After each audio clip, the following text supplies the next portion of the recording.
Episode number 8۔ امید کرتی ہوں کہ آپ کو آج کی ویڈیو انٹرسٹنگ لگے، تو شروع کرتے ہیں اگلی ایپیسوڈ۔ وہ جانتا تھا کہ یہ فوٹو ایڈٹ کی گئی تھیں، بس پتہ لگانا تھا کہ کس کا کام ہے، اور وہ یہ کام عتیق اور فیصل کو سونپ چکا تھا۔ اور پھر اسے یاد آیا تھا کہ جب وہ دبئی کے ایک کالج میں ایز اے چیف گیسٹ گیا تھا، پورا کالج اس کا فین تھا، مگر وہ ٹھٹکا تھا کہ اس لڑکی کا اسے ٹکٹکی باندھے دیکھنا تھا جو ایک کنارے پر کھڑی ارد گرد سے بے نیازی اس کو دیکھے جا رہی تھی۔ اس کی آنکھوں میں ہوس نہیں تھی، بے یقینی تھی۔ وہ سر جھٹکتا آگے بڑھ گیا۔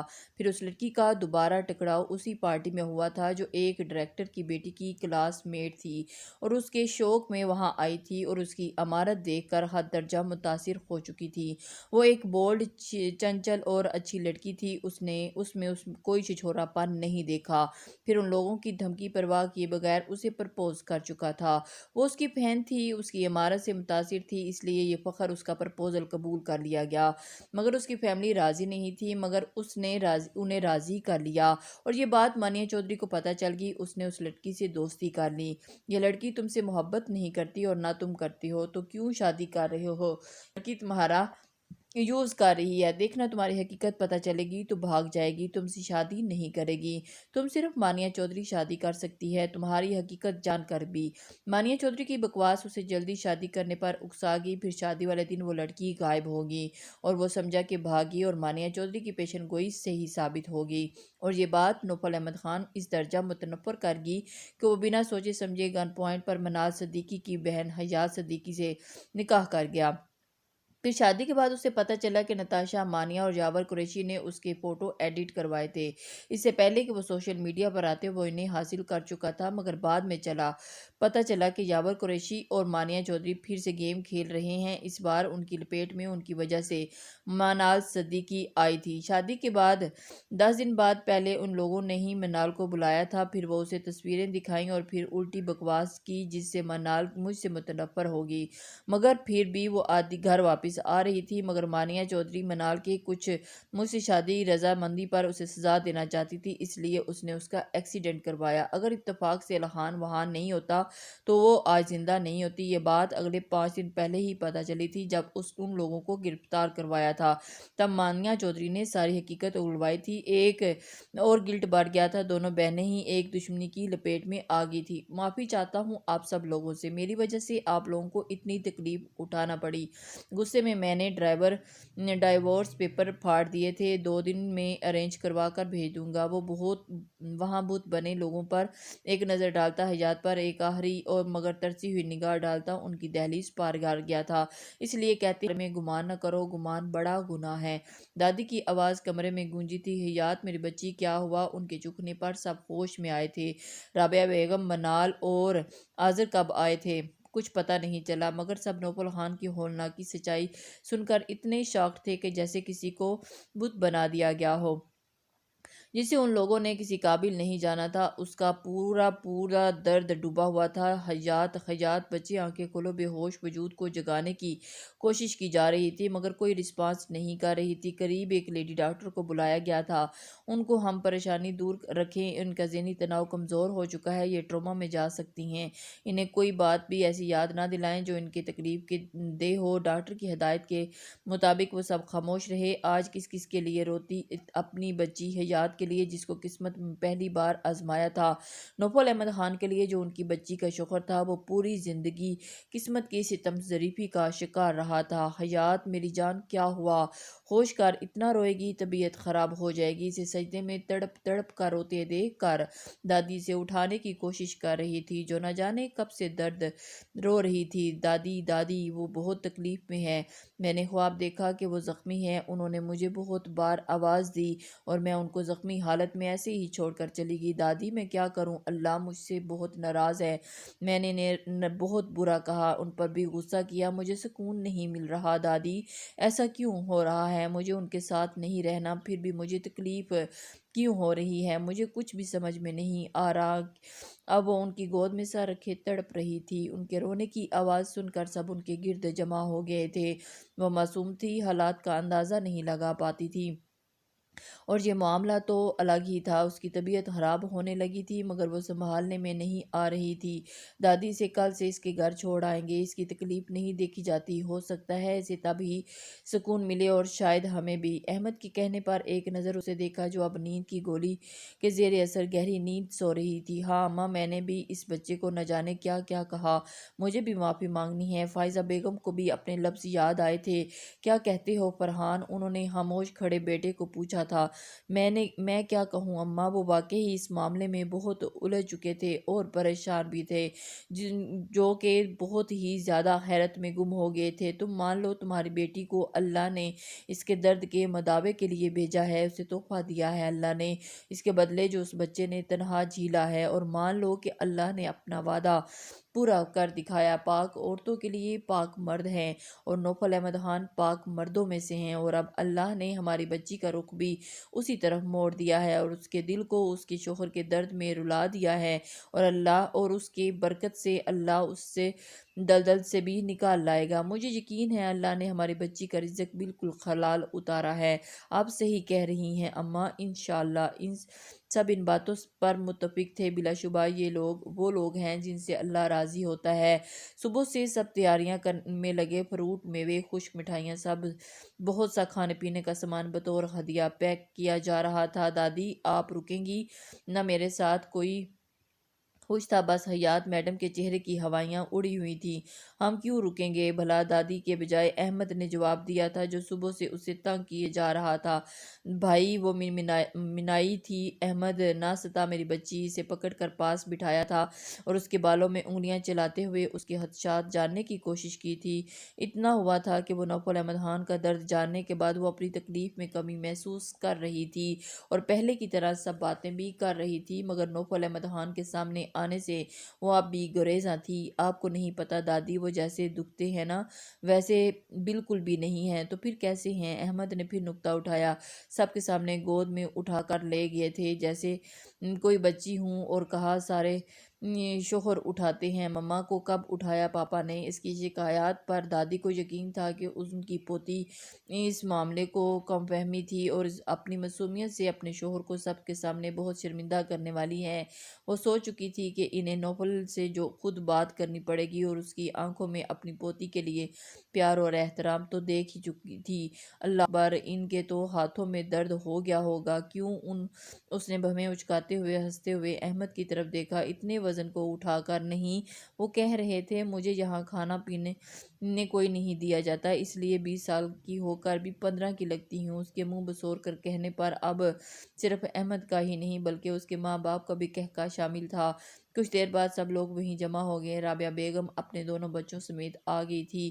اب منال پہلے کے مقابلے میں صحت یاب ہو رہی تھی، کپڑے بھی حیات جیسے پہننے لگی تھی۔ فرحان صدیقی کو لگا کہ ان کے بچوں کو اس نازک رشتے کی اہمیت اور قدر کے بارے میں پتہ ہونا چاہیے، خاص کر حیات کو جس معاملے میں وہ بالکل کوری تھی۔ وہ ایک اسکول میں اسلامک کے ٹیچر تھے اور اپنے یہاں کی مسجد میں بھی درس و تدریس کا کام بھی انجام دے دیتے تھے، اور روزانہ ان کے خود گھر میں بھی تعلیم کی پابندی کرواتے تھے۔ سب کے نمبر لگے ہوئے تھے مگر کبھی وہ نکاح کے بارے میں تعلیم نہیں کر پائے تھے اور نہ گھر میں کسی عورت کو اس کا احساس ہوا۔ آج بہت قیمتی بات بتا رہا ہوں، اپنے بچوں کو یقین ہے سب سمجھیں گے۔ فرحان صدیقی کے کہنے پر سب ان کی طرف متوجہ ہو چکے تھے۔ تو میرے بچے، نکاح دنیا کا سب سے بڑا رشتہ ہے کیونکہ یہ اللہ کی نشانیوں میں سے ایک نشانی ہے جو اس نے مرد عورت میں سب سے پہلے قائم کیا، اور اللہ کے نبی کی سنت کے مطابق مومن کا نصف ایمان۔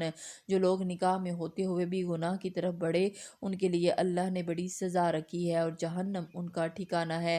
اللہ کے پسندیدہ لوگ وہ ہیں جو میاں بیوی کے تعلق کو بہترین بنانے میں معاون مددگار ہوتے ہیں اور اللہ کے دوست بھی ہیں، اور سب سے زیادہ پسندیدہ اور شیطان کے دوست وہ لوگ ہیں جو میاں بیوی کے درمیان فساد جھگڑا برپا کریں اور ان کا قطع تعلق کا باعث بنیں۔